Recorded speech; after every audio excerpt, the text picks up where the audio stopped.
Felicitaciones primero por la organización del Congreso, Andrea, Sephora, la verdad, un éxito total. Voy a comenzar comentando una pequeña escena de cine, El secreto de sus ojos, seguramente la tienen presente, cuando Pablo Rago, viviendo en el campo, recibe la visita de Ricardo Darín y entablan un diálogo que le dice cómo vivió después de la muerte, del asesinato de su esposa, y Rago le dice: pasaron 25 años, Expósito. Y Darín insiste: pero ¿cómo hizo? Pasaron 25 años. Olvídese. Bueno, yo estoy como Ricardo Darín, de Bariloche pasaron 30 años y yo sigo buscando respuestas. Así que el caso lo amerita, y lo que quiero saber, ¿cuántos de ustedes no recuerdan o no conocían el caso de Bariloche y de Polanco? ¿Cuántos no lo conocían o no lo conocen? Bueno, voy a presentar primero un video que no es el Power, es un video que está aparte del Power, que es un pequeño resumen de un programa de internet, Voces Anónimas, que me pareció bueno extractarlo para que tengan y ponerlo en contexto de lo que después vamos a hablar con más profundidad.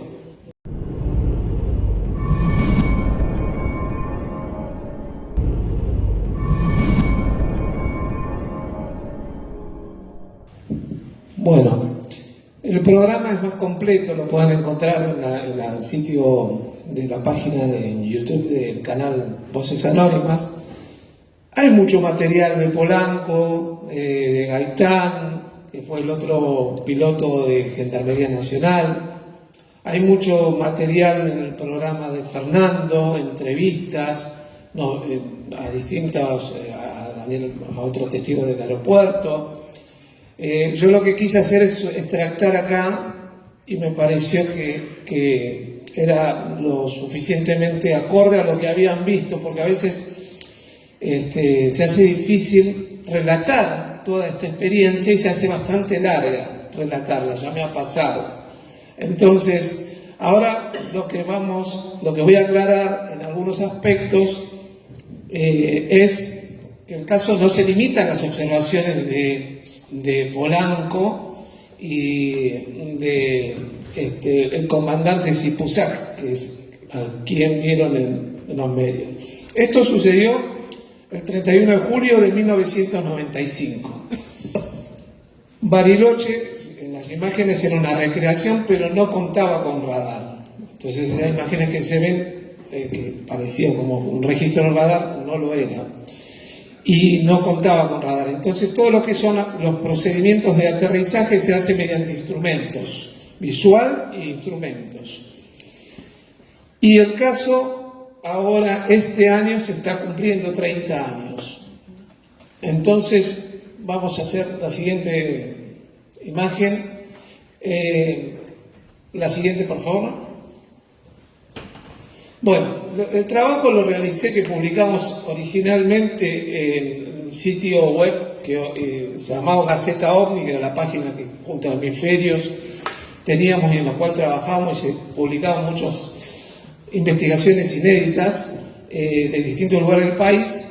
Este trabajo lo iniciamos con el profesor Oscar Uriondo, un pionero de la ufología argentina, al cual quiero siempre recordar. Hoy, hace muy poquito cumplió 96 años, y el desarrollo de ese trabajo lo iniciamos en el año 96, tratando de aclarar un poco que, si bien muchos recordarán, los pilotos dieron a conocer prácticamente el caso en los distintos canales de televisión, Telegram, Memoria, programas especiales que se hicieron con los testimonios de Polanco y Sipusak y de Gaitán. y el otro gendarme que falleció lamentablemente poco tiempo después del caso en un accidente de aviación. Y ahí estaba también un poco la espectacularidad del caso, contado por sus propios testigos, militares, aviadores, y no era habitual ver eso en los medios de comunicación, no era habitual para nosotros los investigadores tener a mano esos testimonios. Y fue como, para mí en ese momento fue como revolucionario, porque yo dije, mañana se paró todo, vamos a estar hablando del caso Bariloche en la oficina, y no sucedió, no, por supuesto, yo trabajo en el rubro bursátil, lo que menos me interesaba era el caso Bariloche. Y bueno, ese trabajo lo iniciamos con el profesor Oscar Uriondo, a que es un honor, que fue un honor para mí hacer ese trabajo, y en lo cual nos dividimos las tareas. En mi caso iba a hacer toda la investigación de campo y Oscar todos los análisis, en una época que hablamos del cassette, cintas de cassette, grabaciones, horas y horas de cassette. Yo tuve oportunidad de entrevistar prácticamente a todos los testigos, en algunos telefónicamente y en otros personalmente. Por favor, la siguiente. Bueno, ¿por qué está considerado como uno de los más importantes casos de Argentina y del mundo? La siguiente. Un hombre al menos sobrevoló el espacio aéreo de un aeropuerto en el preciso momento en que dos aviones, uno comercial y el otro militar, realizaban el debido procedimiento para aterrizar. Recordemos que el espacio aéreo de un aeropuerto es zona absolutamente restringida. Sobrevolarlo sin autorización es una violación penada por el Código Aeronáutico según la Ley 17.285. También fue espectacular el caso por la cantidad de testigos y el nivel de testigos involucrados. Al menos 17 testigos confirmados, tanto desde los aviones en vuelo como desde el aeropuerto y también desde de la zona del barrio cercano a Bariloche, que se llama Dinahuapi, La siguiente. Para quien no conoce, la ciudad de Bariloche, la Patagonia Argentina, ahí recostada sobre el lago Nahuel Huapi y la cordillera de los Andes. La siguiente. Estos fueron los aviones involucrados: un Boeing 727-200, un avión de Gendarmería Nacional, Cheyenne, que iba a hacer un vuelo sanitario desde Bariloche a Buenos Aires. Por favor, lo siguiente. Lo vieron a Polanco, lo habrán visto un montón de veces. Polanco estuvo acá en un congreso de Victoria contando también. El otro testigo menos visto, menos escuchado, es el copiloto Carlos D'Ortono. Lo entrevisté en el año 97 en su casa de Quilmes. La siguiente. Comandante Zipuzac, lo entrevisté en Campo de Mayo. Comandante Juan Gaitán, tuve una charla con él después de un programa de televisión que se había hecho, un especial, ¿se acuerdan? La autopsia extraterrestre. Canal 11 hizo, Editorial Atlántida, publicaba en la revista el video, y era, todo un negocio comercial, se veía venir, pero apareció el caso Bariloche. Y entonces dividieron el programa en dos, y Gaitán y Polanco participaron de ese programa. Me habían invitado a ser parte, pero no pude ir a ver el video de la autopsia, entonces, porque estaba laburando, estaba trabajando y no pude ser parte, pero sí me invitaron a estar detrás de cámara. La siguiente. Esta es una carta de procedimiento de aterrizaje en el aeropuerto de Bariloche, la carta número 1 que se usó en esa época, porque hoy se actualizaron. La pista era la pista 28. La siguiente, por favor. Bueno, más o menos comentaba que el procedimiento se inicia, tiene 3 etapas: el alejamiento, el viraje procedimiento y el final. Ahí es donde se inicia la primera observación que hablaba Polanco de la luz al frente a las 11. La siguiente. Estas fueron, los 6 grupos de observadores que comenté antes. Pero antes de todos estos hechos, mientras el avión de Gendarmería que volaba desde Neuquén a Bariloche tuvo una primera observación de un fenómeno luminoso que le llamó mucho la atención al comandante Zipuzac. Este es el testimonio del comandante Zipuzak. En ese momento miro, entonces cuando él dijo que se cortó la luz, miro los equipos nuestros y se apagaron los equipos de navegación. Los equipos de control de motor del avión funcionaban bien, los de instrumental de vuelo funcionaban bien. Lo que se apagó es lo electrónico, todo lo que recibe la señal de tierra. Yo no vi en ese momento porque el ala nuestro estaba tapando al aeropuerto. Entonces, pero escucho a la aerolínea que haga eso, ¿no? Y en ese momento sobre el pucho, entonces el aeropuerto de Bariloche da instrucciones claritas. Le dice 674 efectúe escape y notifiquen la vertical con 10.000 pies. Y Golf November 705 cancele procedimiento, dice, y notifiquen la vertical con 11.000 pies. Y bueno, ahí nomás nosotros hicimos un viraje hacia la derecha, bien proa al aeropuerto, hacia el oeste, proa al aeropuerto, y el avión de aerolínea haciendo escape. Bueno, volamos 2-3 minutos hasta que llegamos a la vertical del aeropuerto, pero antes de eso, el aeropuerto dice lo siguiente: voy a pasar a funcionar los dos, aerolínea 674 y Golf November 705, voy a cambiar a energía convencional, creo que fue que dijo. Porque el corte de energía solamente se cortó en el aeropuerto. La ciudad la seguía moviendo a la vista, toda iluminada. Que Mariano Garbarino había hecho para su programa, basado en las entrevistas que compartí en ese momento de Zipuzak, pero básicamente Zipuzak lo que cuenta es que viniendo desde Neuquén a la altura del dique El Chocón a las 20:05 aproximadamente, antes de llegar a Bariloche, una luz roja latente, como el beacon de un avión, los pasa por debajo a baja altitud. Ellos iban a 16.000 pies, el avión, en la luz esta, que ellos piensan que es un avión, los pasa por debajo. Lo que le llama la atención a Zipuzak era que a esa velocidad en que los pasa como poste parado, dice Zipuzak, es normal en un avión jet.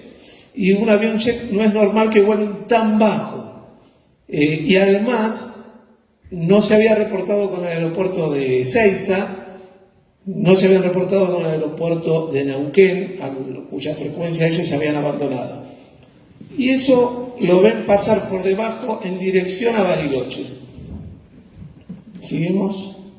Ellos fueron testigos de tierra de una luz sobre el lago en Abuelhuapí, matrimonio Cabral, también estuvieron en Mirta Legrand. ¿Seguimos? Ese fue una nota que me compartió Silverio Cabral contando lo que ellos vieron, que salieron de su casa durante el apagón de energía eléctrica, porque en Bariloche se produce un apagón a las 20:17 horas, y ellos no tenían cigarrillos, salen de su casa en el barrio de Dinahuapi, van hasta un negocio cercano. Era una época de intensas nevadas en Bariloche, muy intensas nevadas, y estaba bastante llena de hielo la ruta, y iban despacio, van a comprar los cigarrillos. Cuando vuelven, observan entre las 20:25 y las 20:30, observan la siguiente, por favor. Una luz arriba que irradiaba hacia la parte inferior, una luz ámbar con destellos azulados y verdosos. Esa observación se registra entonces durante el apagón de energía eléctrica en la ciudad de Bariloche. ¿Seguimos? Esa más o menos es la ubicación.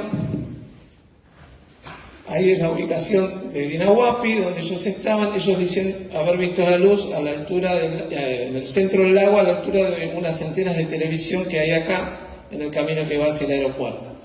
La observan por unos segundos, fue fugaz. Silverio manejaba a la señora, estaba por cruzar la ruta, y de pronto Silverio ve arriba por el parabrisas esta luz y dice: mirá qué luz rara tiene ese avión, le dice. Y termina de decirlo, se detienen, cruzan la ruta. Cuando se van a bajar, la luz se dispara hacia el lado del aeropuerto, pero apenas fue visible. Esa es la torre de control desde el aeropuerto. Ahí se registran en ese lugar, en esa plataforma que se llama aeronaves menores, el observador meteorológico tiene que salir al campo meteorológico a obtener los datos para luego pasar a los aviones en vuelo. Y García, su oficial principal García, que estaba acá en esta ventana, en la jefatura de operaciones, lo ve, se produce primero el apagado de las luces del aeropuerto por el apagón de la ciudad, y luego se restablece la energía en el aeropuerto con un grupo, por el grupo electrógeno propio.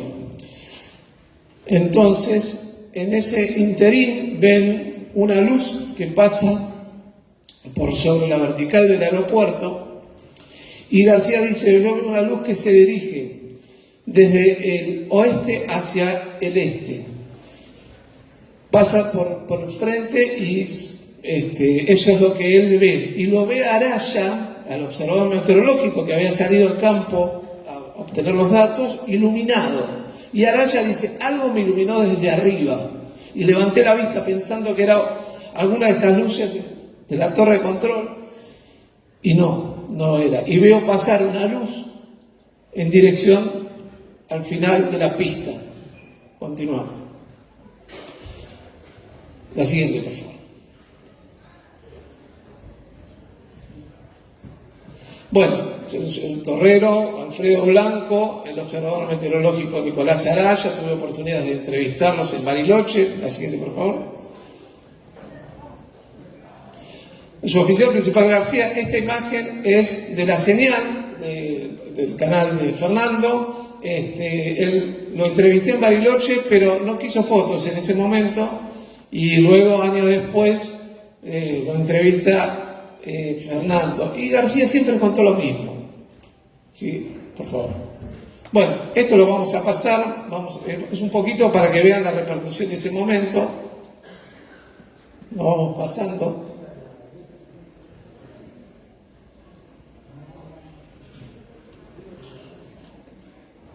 Una repercusión internacional, me parece.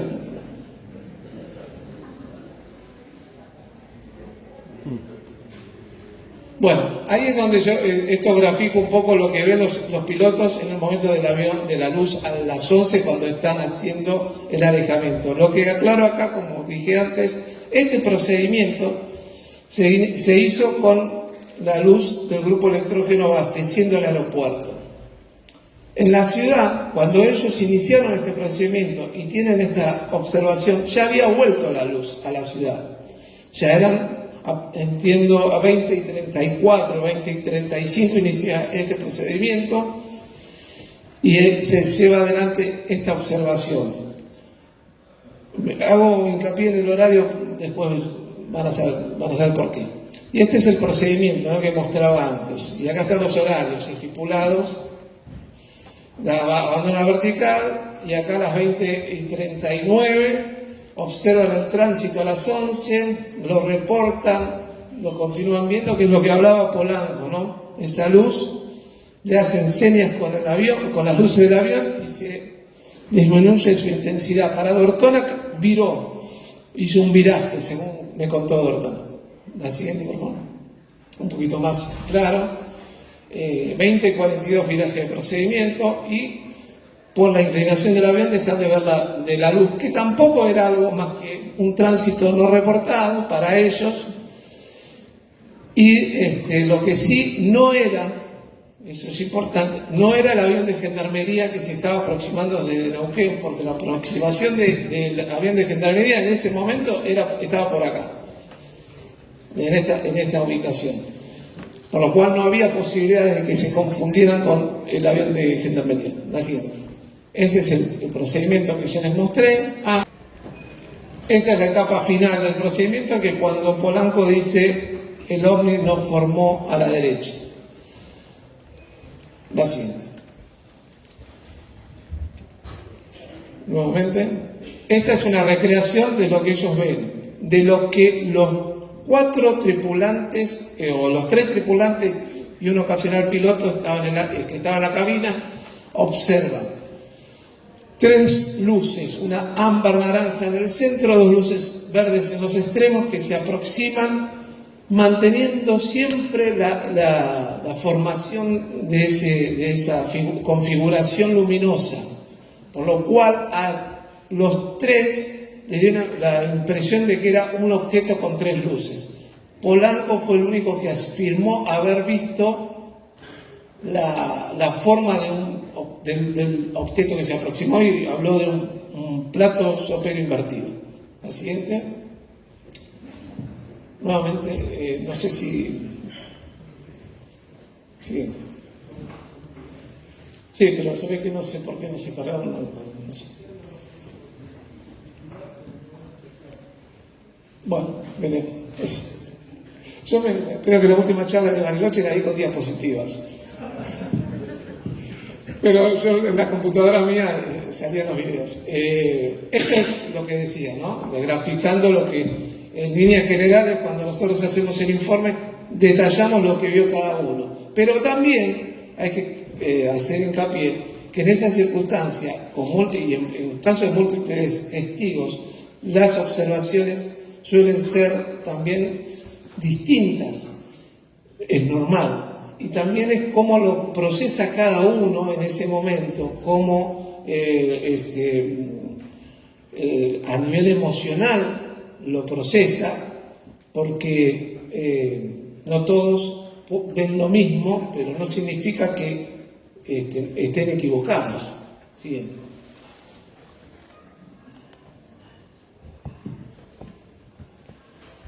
Bueno, ahí está la formación de luces acercándose. Siguiente. Y eso es más o menos la recreación de lo que Polanco vio o describe haber visto. Hay un dibujo, la siguiente, que me hace Polanco.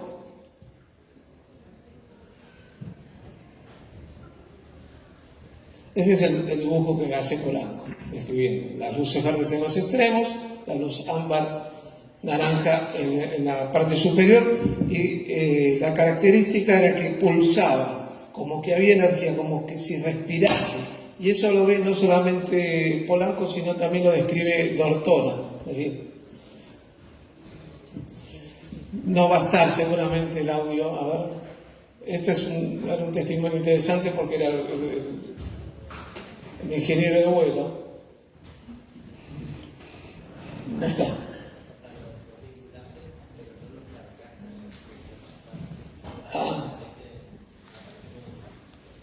Los tengo guardados en la computadora, entonces.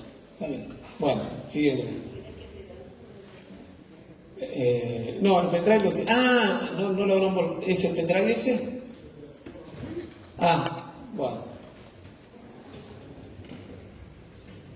Esta es la observación, bueno, porque había un video que relataba cómo fue la secuencia del procedimiento final, que lo contó Polanco, ¿no? En el video anterior, que lo forma, se acerca, se aproxima durante 2 o 3 minutos que duró esa aproximación, ese acompañamiento, esa formación, y en ese momento, cuando los pilotos están acá en esta baliza, ya próximo a tocar pista, se produce la caída del grupo electrógeno del aeropuerto. No de la ciudad de Bariloche, que siguió teniendo luz. La caída ahora había sido el grupo electrógeno del aeropuerto. Por eso el avión tiene que hacer el escape. Y se inicia el escape y luego empieza la observación propiamente dicha de los gendarmes.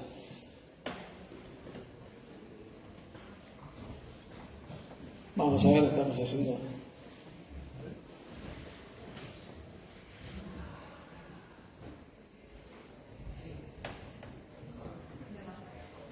Bueno, esa es la parte de los que hablaba Sipuzak, ¿no? La cabina de la tripulación de gendarmería era el comandante principal Rubén Sipuzak, el comandante Juan Domingo Gaitán, que era el que estaba pilotando la aeronave, y un mecánico de a bordo que se llamaba Gómez de apellido.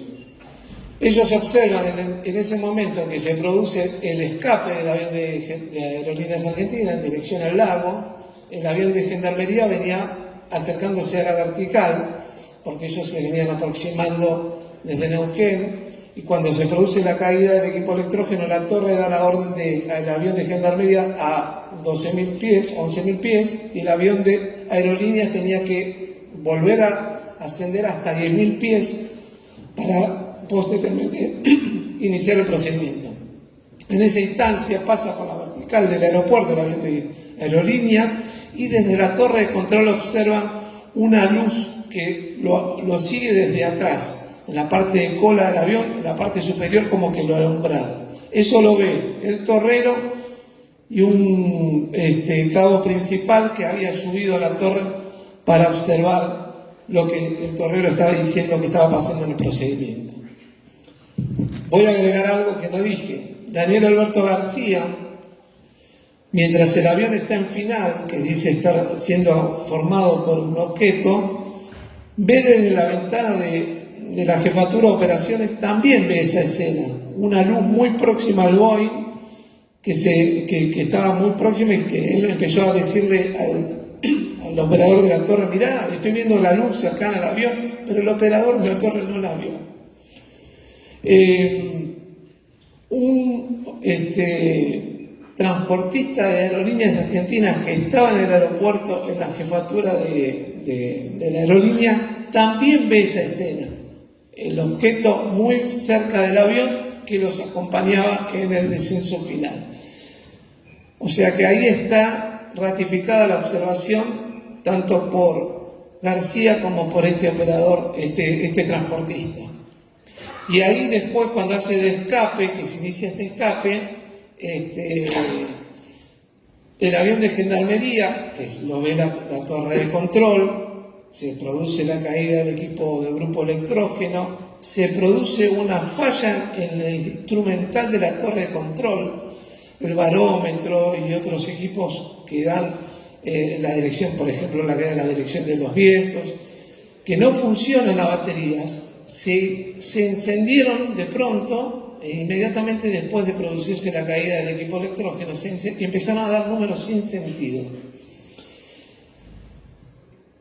El avión está haciendo el alejamiento, el avión de gendarmería está llegando a la vertical, y ahí es cuando Sipusac cuenta: nos pasa una luz ámbar por debajo, ámbar como una perlita pequeña, bien definida, que nos pasa por debajo, va en dirección hacia el lado donde estaba la aerolínea haciendo el viraje para retomar los 10.000 pies, y esa luz asciende verticalmente, así como iba a la velocidad que iba, que también iba a gran velocidad, asciende verticalmente, se detiene como esperando que vuelva el avión de aerolíneas hacia el lago, a tomar rumbo al aeropuerto.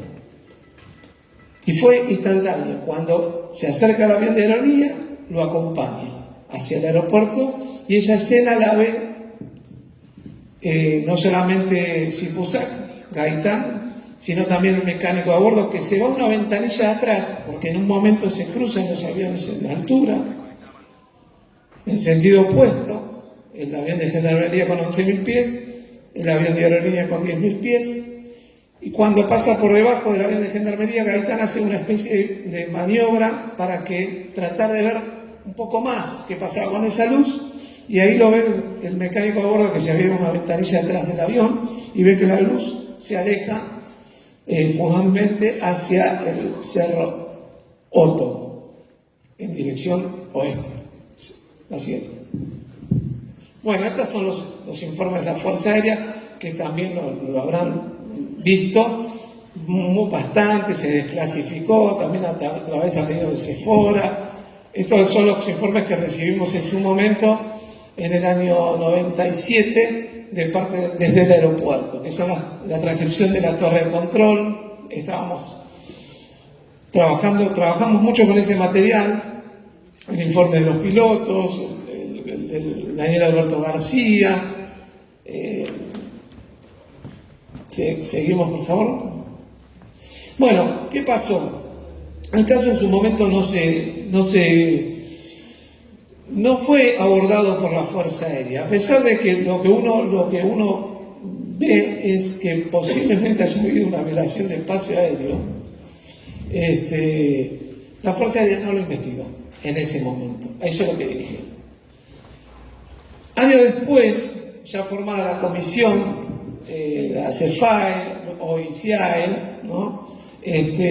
Toma, Comodoro Alianza toma una hipótesis de Heriberto Llanos, que hablaba de una posible explicación de lo que contaron los pilotos, lo que más o menos pude describir, que eran la confusión con un equipo proyector láser de la discoteca Rocket.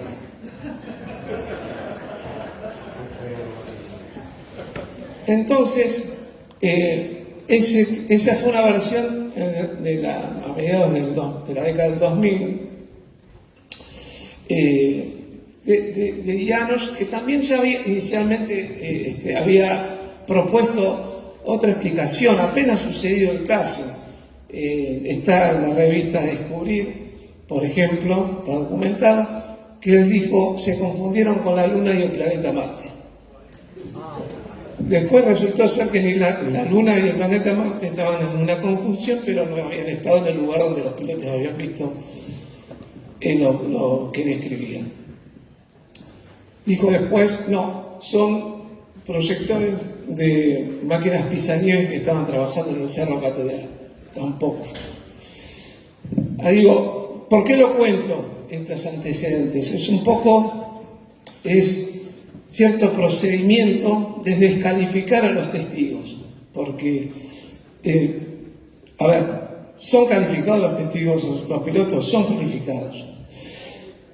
Nosotros, durante muchos años, y los viejos manuales de ufólogos, hablaban de que la calificación de los testigos era según su nivel cultural, ¿no? Si era un profesor universitario, si era un abogado, tenía más credibilidad que alguien que no tenía estudios. Eso siempre, ¿no? Y en realidad los testigos pilotos, en este caso, son personas humanas, por supuesto, se pueden equivocar, pueden confundirse, pero son calificados porque son los que están habituados al espacio aéreo, a estar, es su zona. Un hombre, siempre decimos, con los grupos hemisferios, un hombre de campo, por más que no tenga los estudios que tienen otras personas, también es una persona calificada, es un testigo calificado cuando te describe una observación en su lugar habitual, en su geografía.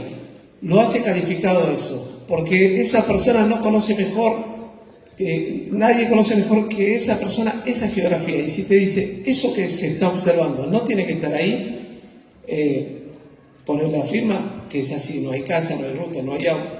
Entonces, la calificación de los testigos es bastante relativa, ¿no? Pero en estos casos aeronáuticos, los testigos pilotos son calificados.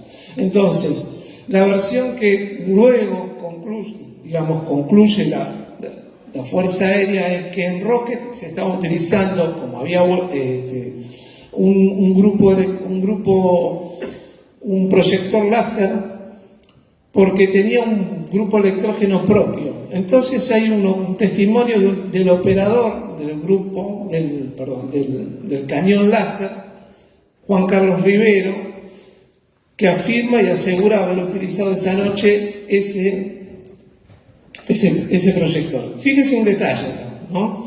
Porque la Fuerza Aérea hace un informe, que con el informe de observaciones de 2018 se publica, explicando básicamente las observaciones de los pilotos, todo ese la luz que pasa por debajo del avión de gendarmería, asciende, dice, fue el láser.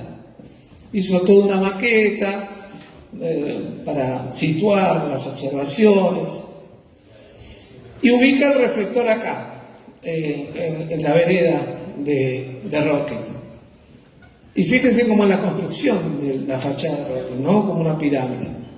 Bien, entonces hace una serie de detalles, dice, cuando ellos ven el ovni que lo formaba, en realidad están viendo también arriba al avión de gendarmería, porque eso sí lo dice en las transcripciones, que nosotros nos está formando el objeto con las 3 luces y estamos viendo arriba al otro avión, ¿sí? Por lo cual, además lo descartaba por cualquier tipo de confusión, pero no estaba en paralelo, volando en paralelo el avión de gendarmería con el avión de aerolíneas en final. El avión de gendarmería estaba arriba, pero estaba acercándose al lugar donde el avión inicia el descenso final, por lo cual estaba atrás, pero arriba. Entonces esta imagen también es errónea. Seguimos. Y fíjense en una cosa más. La observación, les dije que se registró a las 20:46, la principal es esa que los forma durante 2 o 3 minutos. La caída del grupo electrógeno, según el operador de torre de control, fue a las 20:47. Hago hincapié en horarios. Este es el proyector, y esto es un trabajo que hizo Fénix 4, un estupendo trabajo que hizo Fénix 4 de analizar el testimonio de Rivero. Testimonio de Rivero que yo obtengo cuando sale el informe de la Fuerza Aérea. Lo que hago inmediatamente es rastrearlo a Rivero por las redes sociales, lo ubico, le escribo, vivía en México y lo llamo por WhatsApp y lo grabé, tengo el audio, lo entrevisto bastante tiempo y le hago 2 preguntas fundamentales. Le digo, ¿dónde ubicó el reflector? Y él me dice, yo lo ubiqué en la escalinata de la fachada.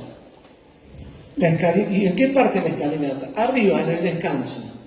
Bien, eso no había duda, lo estaba diciendo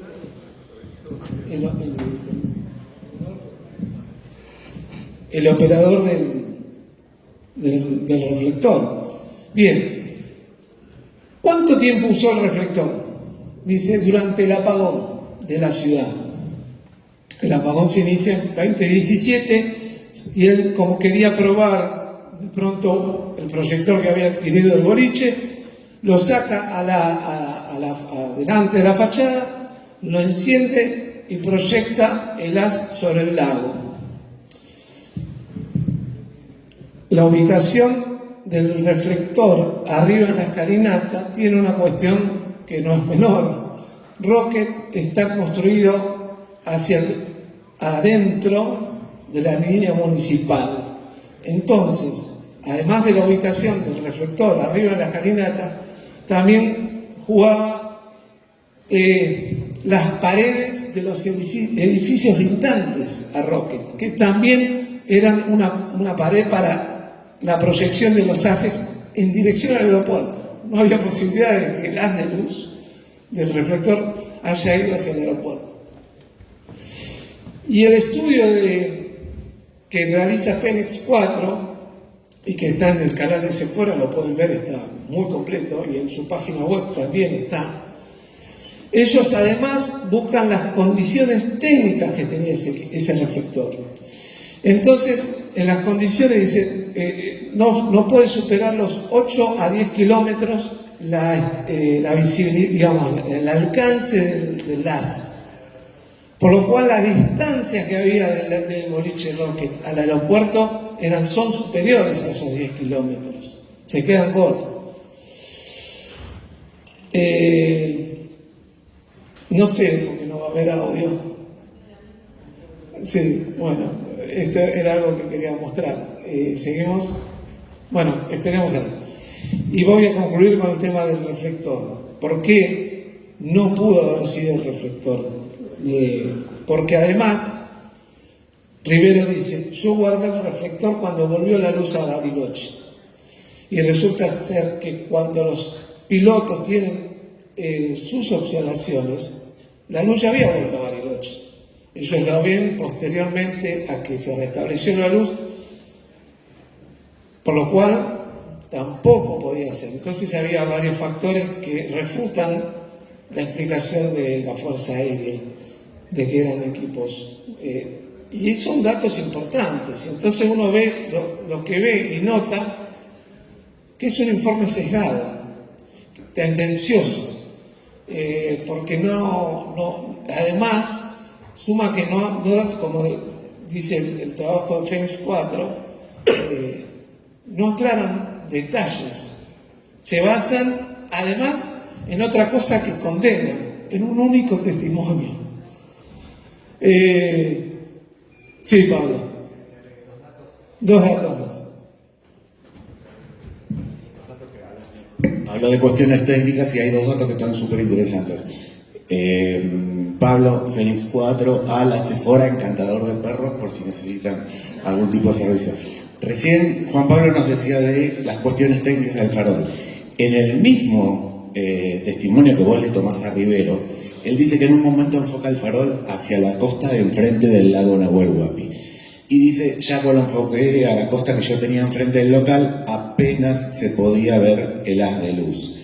Desde Rocket hasta la costa hay 7.5 kilómetros, con lo cual ahí ya tenés una medida que ya se hacía muy leve, es imposible que enfoque rumbo hasta el aeropuerto, sobre todo en la posición donde estaba ubicado el farol. Esa es una. Y la otra es que está el testimonio también de los pilotos que dice que la luz se ubica frente al lago y desde allí asciende en forma vertical, que el CIAE 2018 en su informe 2018 dice que también es el farol. Pues bien, ese movimiento es imposible que Rivero, quien manejaba el farol, hubiera podido hacer ese ascenso en vertical. ¿Por qué? Porque el equipo tiene una limitación en su movimiento desde que está enfocando en paralelo al piso hasta donde puede enfocar hasta arriba. Solamente tiene 30 grados de elevación.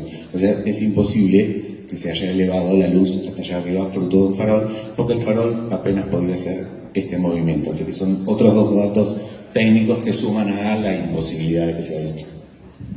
Muchas gracias, Pablo. Entonces, podemos ver que en realidad el informe supuestamente que venía a echar por tierra las observaciones de los pilotos, informe que tampoco consideró la observación, el testimonio de Polanco.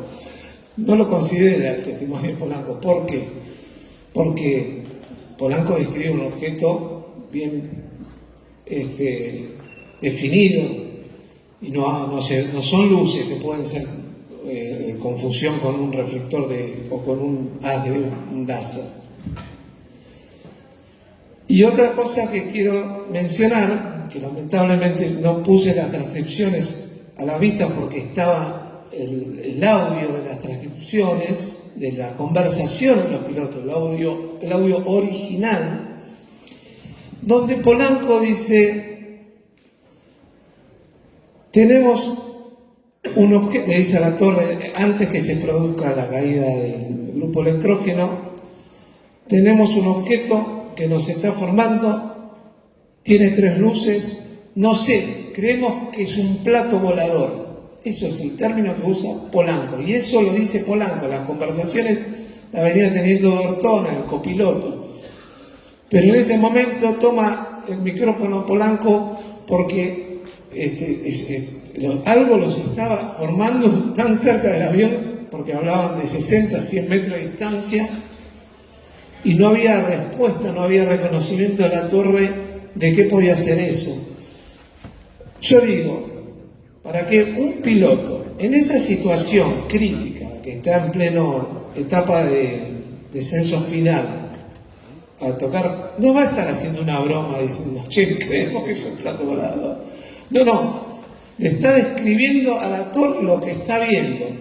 Y dice, estamos viendo a la otra aeronave, al avión de gendarmería, por lo cual no puede ser el avión de gendarmería lo que tenemos al lado. Es un objeto con 3 luces, creemos que es un plato volador. Entonces, ¿por qué descalificar el testimonio de Polanco y no considerarlo y no tomarlo en consideración? Porque fue el único que describió ese objeto. Volvemos al tema. Al momento de las observaciones, la reacción que puede tener el testigo es variable, nadie reacciona igual. Polanco describe, cuenta como que hubo una reacción, un bloqueo de parte del copiloto, que se puso a llorar el ingeniero de vuelo, o sea, una serie de reacciones que pudo haber influido en lo que vio cada uno. Pero, insisto, y lamentablemente no está el audio de del ingeniero de vuelo, él dice, está clarísimo lo que vimos. Yo no vi el objeto que describe Polanco, pero que las luces estaban ahí cerca, no tenemos ninguna duda. Bien, entonces, ¿qué pasa?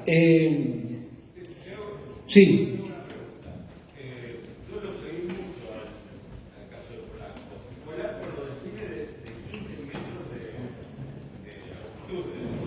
Las luces tenían, ocupaban la ventanilla número 3 de la cabina de extensión. Claro, y habla de 30 metros llegó a hablar.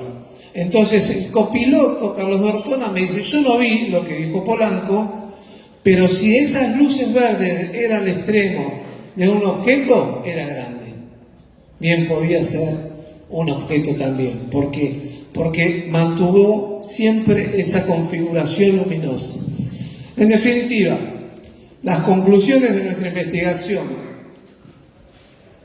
Una sola aclaración, porque corresponde. Si consideramos el testimonio de Rivero, de que usó el reflector en ese horario, que a mí todavía me hace ruido, porque en Bariloche en esa época, durante esos años, hubo, por ejemplo, en el año 98, también observaciones sobre el lago, con el momento de un apagón, y es recurrente las observaciones, el uso de los láser en los boliches de Bariloche. Los que fuimos a Bariloche, viaje egresado lo sabemos, los que van a Bariloche turismo también lo han visto. Y ellos están muy acostumbrados a los reflectores de los boliches. Y mucho más están acostumbrados los operadores de la torre de control y los pilotos que lo ven cada vez que hacen los procedimientos. Entonces, hubo toda una serie de apagones durante esos años, porque cuando hay intensas nevadas, hay intenso consumo de energía y se producen cortes de luz con frecuencia. Entonces, fue el año 95, fue esa noche precisamente que Rivero usó el reflector. Hay una versión de otro trabajador del boliche que en principio puso en duda que haya sido esa noche. Exacto. Entonces, y otra cosa que yo noté en el testimonio de Rivero, cuando yo le digo, mire Juan Carlos, le digo, ¿sabe lo que pasa? Dice, usted me dice que usó el equipo cuando estaba la luz cortada en Bariloche y que lo guardó cuando volvió la luz, porque el equipo se recalentaba, porque no tenía sentido estar reflejando el haz en el momento que había luz en la ciudad, porque se perdía la intensidad. Y ¿sabe qué? Las observaciones de los pilotos fue durante el momento que había luz en la ciudad de Bariloche. No puede ser eso. ¿Sí? No, fíjese en el informe de Lianza, porque en el informe de la Fuerza Aérea, porque ahí ellos me dijeron que fue en el momento que hubo un apagón, estaba el apagón. Digo, no fue en ese momento. Eso es una confusión. El informe de la Fuerza Aérea no aclara en qué momento fueron las observaciones de los pilotos. La incluyen en el horario en que usó el reflector Rivero, si lo usó, ¿no? Digo yo. Lo incluye en ese horario. Entonces, ahí está lo tendencioso. La omisión de información adrede, yo no tengo dudas, y con tal de explicar el caso. ¿Por qué? Bueno, no sé. Yo no es que uno busca que el caso quede a la perpetuidad sin explicación. Si hubiera una explicación, como reconozco que si el reflector sucedió esa noche, la observación del matrimonio Cabriar sí puede encuadrarse en la observación del láser sobre el lago. Pero me hace ruido por lo que decía. No estoy convencido que haya usado esa noche el reflector, pero también tenemos que analizar el conjunto de observaciones. El conjunto de observaciones que nos dicen que la observación fue de alta extrañeza. Entonces, la conclusión es que el 31 de julio de 1995, sobre el espacio aéreo del aeropuerto de Bariloche, probablemente se habrían observado al menos 2 ovnis, no estamos hablando de naves extraterrestres, 2 ovnis, que se aproximaron peligrosamente a un avión de línea. ¿Por qué hablo de 2 ovnis? Porque hay una observación que tiene el avión de gendarmería desde su ubicación, cuando el avión está en final, está acercándose al ILS, al final digamos, de donde se inicia la etapa final, o al comienzo donde se inicia la etapa final, y Sipusakan dice, a mí me pareció ver 2 luces, una al lado del avión y una detrás del avión, que como que lo seguía. Pero como no estaba seguro, no lo informé a la torre. Y sí lo cuenta después en un relato. Y resulta coincidente con lo que ve después la torre de control, lo que ven que es cuando el avión está en final, el objeto a la derecha, se produce la caída del electrógeno, del grupo electrógeno, que no tiene explicación la caída del grupo electrógeno. Se triplicó la demanda de energía del aeropuerto, ese es el informe que quería mostrar de Mariano Garbadino con el operador del grupo electrógeno de ese momento. Se triplicó sin poder explicarse. ¿Por qué? Porque el grupo electrógeno, que eran dos grupos, están preparados para soportar el consumo de energía que tenía el aeropuerto. Y en un momento hay una conversación entre el torrero y el operador del grupo que él le decía, no prenda las luces de la pista que el grupo no da más, que el equipo está a full, y no podía explicar esa alta demanda, porque no era del aeropuerto esa alta demanda. ¿De dónde se producía? No lo sabe, no lo supo explicar. Entonces, en ese momento que se produce la caída y hace el escape, la luz que iba al lado, o el objeto que iba al lado formándolo, lo acompaña según Ezquerra, ¿no? Porque García, ¿qué pasa? Cuando se produce la caída, enseguida se va a la planta baja a tratar de resolver el tema del grupo electrógeno, y Ezquerra sigue mirando y ve que esa luz seguía al lado del avión, y cuando se está acercando se abre. Y después, inmediatamente, después de la vertical, lo ve el torrero y el cantero. ¿Y qué describen? Una luz desde atrás alumbrándolo. Entonces, no es alocado lo que dijo Sipusakan, un objeto a la derecha y una luz detrás. Por eso hablamos de 2 ovnis. Bueno, en algunas de las etapas de los avistamientos, los fenómenos alcanzaron velocidades muy superiores a una aeronave convencional, y algunas de sus maniobras tampoco pueden ser realizadas por estas. La presencia del fenómeno habría afectado temporalmente tanto el funcionamiento del equipo electrógeno del aeropuerto como algunos de los instrumentales de emisión de la torre de control. Y una cosa que quería mostrar acá, que no se había considerado, lo publicamos en el trabajo de Gaceta OVNI, que después la página, ¿qué pasa? Se dejó de publicar online, y esos trabajos lo mantiene online, por ejemplo, la página de Visión OVNI. Yo pude obtener, con colaboración de Javier Estaniano, el audio de la torre de control, porque no me alcanzaba con tener el informe escrito. Yo me había enterado de que había un policía militar que tenía el audio de la torre, una copia.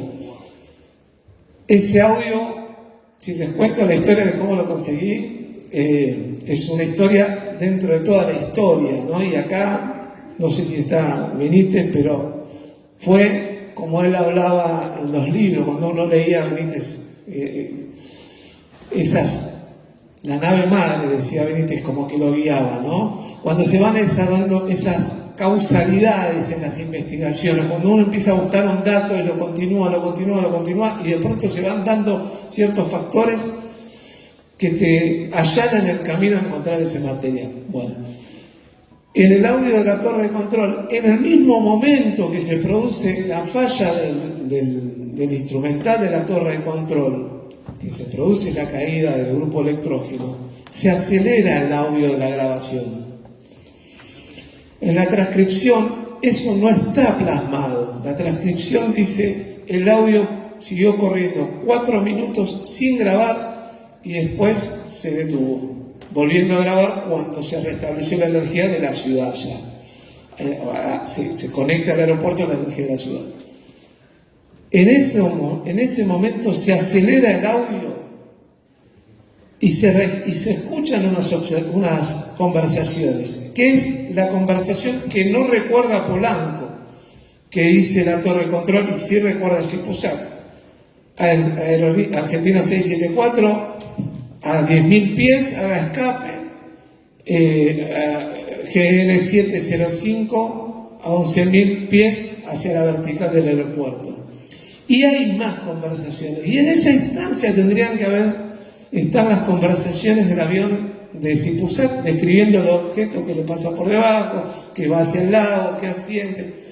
Cuando se restablece la comunicación, la grabación en realidad, cuando se restablece, porque la comunicación siempre se mantuvo, cuando se restablece la grabación, ya ahí se escucha decir al torrero, al avión de aerolíneas, le dice, bueno, listo, estaba detrás suyo, lo habíamos visto de vuelta a la luz, estaba detrás suyo. Ya cuando el avión estaba volviendo a iniciar el procedimiento. Entonces, eso también es un punto a profundizar. Y puede ser una forma de documentar la falla en los equipos de la torre de control.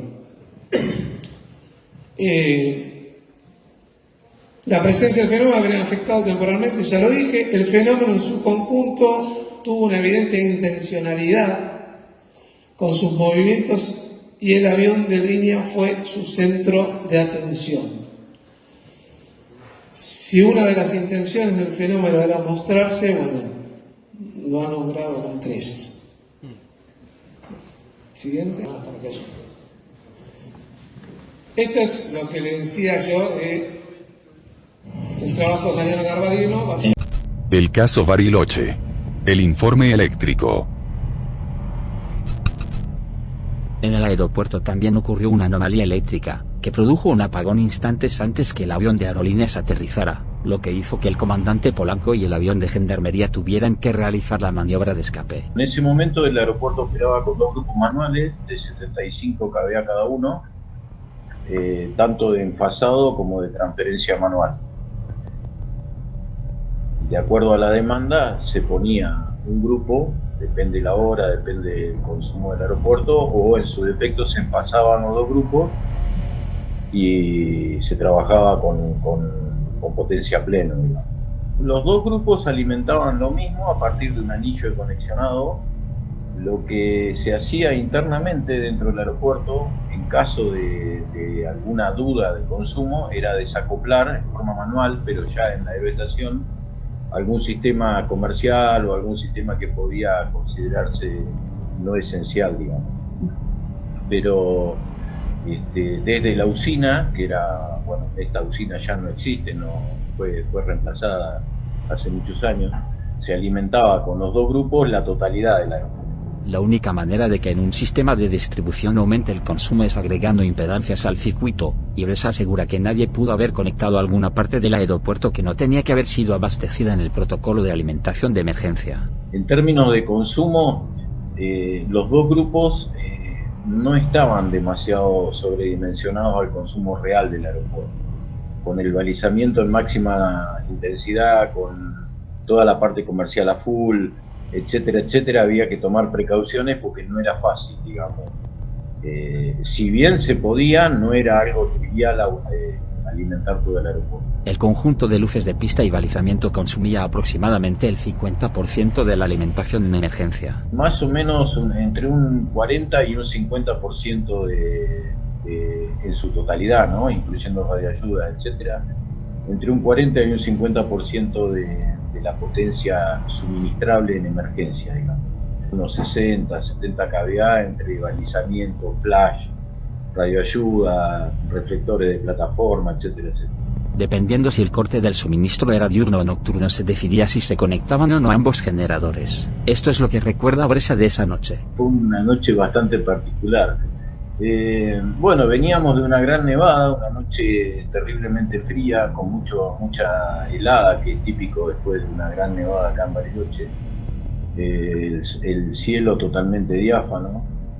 Y minutos antes de la operación de un vuelo de Aerolíneas Argentinas se corta la energía en forma general en toda la ciudad. Es este el caso que, bueno, como un corte más, acudimos a la usina. El controlador de turno me informa, nosotros tenemos una frecuencia de coordinación como todos los aeropuertos, me informa por frecuencia que había tiempo, que había que reconectar, pero que teníamos el tiempo para hacerlo, así que el avión estaba en procedimiento. En la usina hicimos el arranque de los dos grupos de forma conjunta, se enfasaron los grupos, los pusimos en servicio y restituimos el servicio eléctrico de todo el aeropuerto sin ningún tipo de problema. La conexión de las luces de pista y todos los dispositivos se produjo exactamente en el momento del viraje, en el radial 104, con lo que el comandante Polanco comenzó lo que se llama el final largo viendo al aeropuerto. Ya con el avión en viraje de procedimiento para final, y yo noto que todo esto, yo me entero, digamos, después que el avión estaba... Yo salgo de la usina y veo que el avión está en viraje de procedimiento. Y en ese momento noto que los dos grupos electrógenos es como que perdían velocidad de rotación, que había que acelerarlos más. Entonces, bueno, vuelvo a poner acelero los dos grupos de forma paralela, vuelvo a enfasar los dos grupos para la red. Veo que el avión, ahí me inquieto un poco porque algo estaba ocurriendo con todo esto. Yo suponía que era o el combustible de los grupos, o bueno, algún problema mecánico.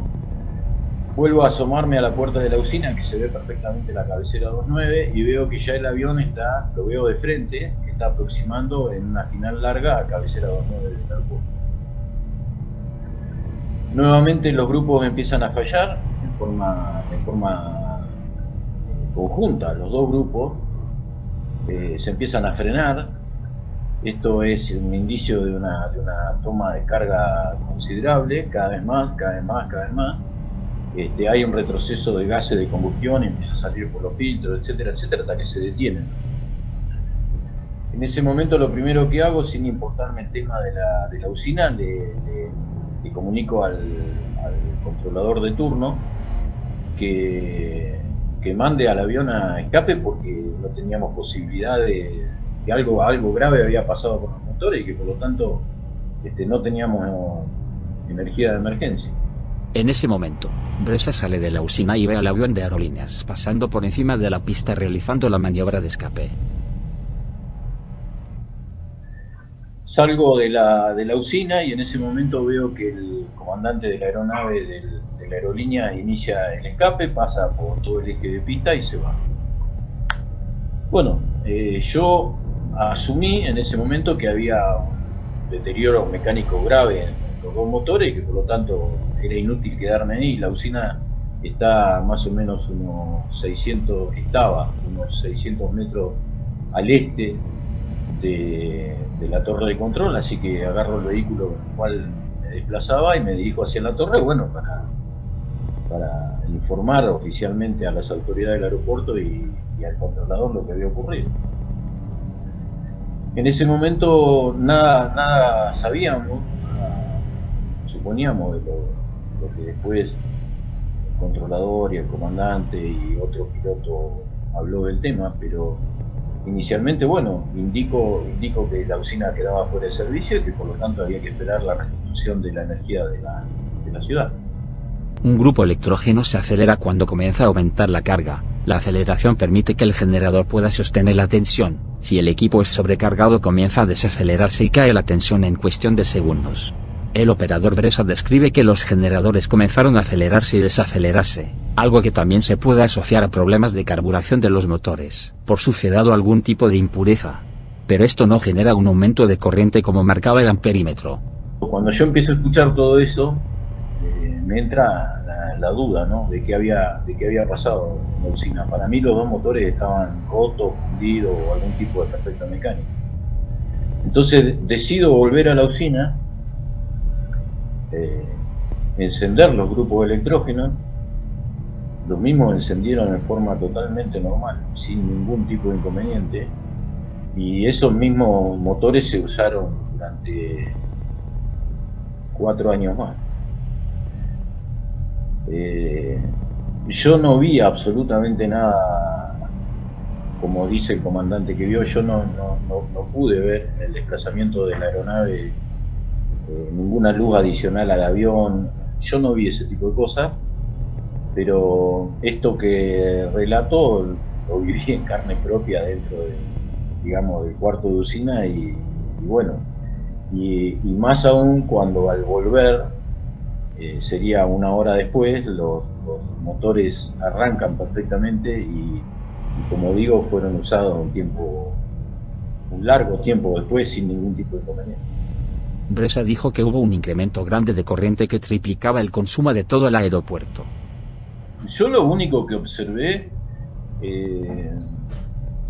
fue un incremento, es decir, cuantitativamente no lo recuerdo, no tengo presente el valor, pero estaba más o menos entre 30 y 40 amperes por fase, más o menos el consumo nominal, pero esto es muy variable, porque el consumo por fase de generación dependía de la hora, dependía del clima, dependía de un montón de cosas, porque eran todos los servicios que se iban acoplando o no a la red. Pero en ese momento donde se detienen los grupos, yo me acuerdo de ver, incluso de reojo, porque no me alcanzaban las manos para intentar solucionar el problema, que los amperímetros habían superado los 100 amperes ampliamente por fase. Era como que había una demanda inexplicable y extraordinaria de energía en ese. Ese fue un hecho singular de ese día. Nunca se volvieron a repetir esos consumos, nunca se volvió a repetir la situación de los grupos. Los grupos quedaron fuera sin uso, pero en funcionamiento perfecto, hasta el día que, bueno, después se produjeron ciertos cambios en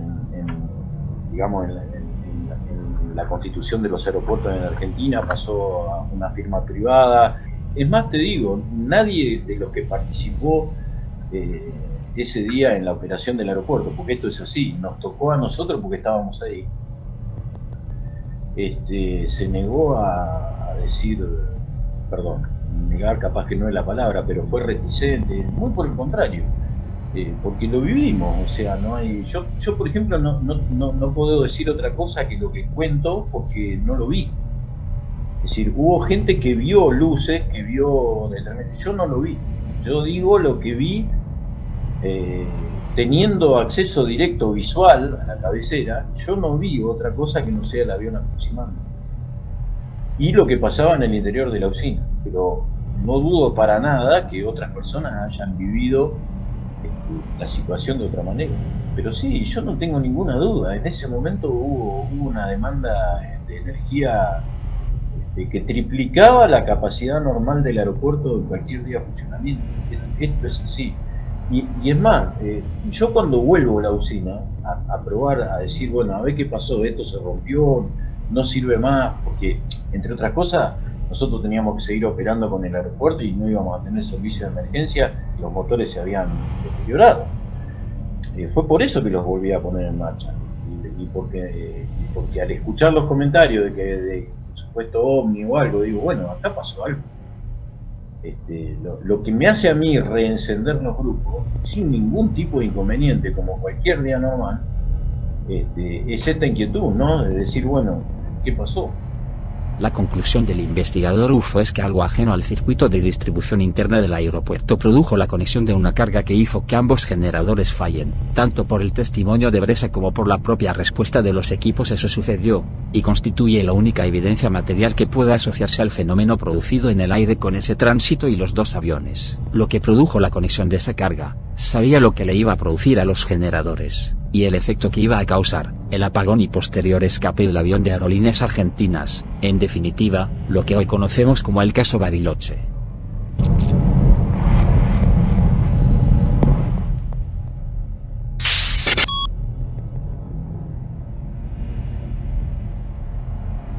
Bueno, concluyo por una cuestión de tiempos que Bresag asumía que había deterioros graves en los grupos, y unas horas después va y hace arrancar los motores y el grupo, los equipos volvieron a funcionar normalmente, no tuvo avería, no tuvo fallas, y de hecho lo que dice es: lo seguimos usando 4 años más a esos equipos, lo cual ahí da la pauta de lo que era, que estaban preparados para soportar el consumo de energía del aeropuerto, y él manifiesta entonces la extrañeza de lo que pasó esa noche. Bueno, con esto concluimos, espero que haya sido...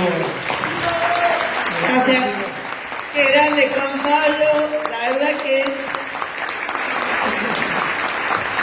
es muy lindo que haya regresado después de semejante investigación y de tanto tiempo. Así que estamos realmente felices porque es como un nuevo empezar, ¿no? Sí, a mí me pasó que cuando yo después me alejé del tema OVNI, y cada vez que vuelvo a un lugar me dice: ahí viene el del caso Bariloche. Y no soy solo el caso Bariloche, ¿eh? No es solo el caso Bariloche. Un gran aplauso nuevamente para Juan Pablo Gómez. Están viendo uno de los mejores investigadores de la República Argentina, que ha dado a conocer hoy el caso más importante. Bueno, llegó el momento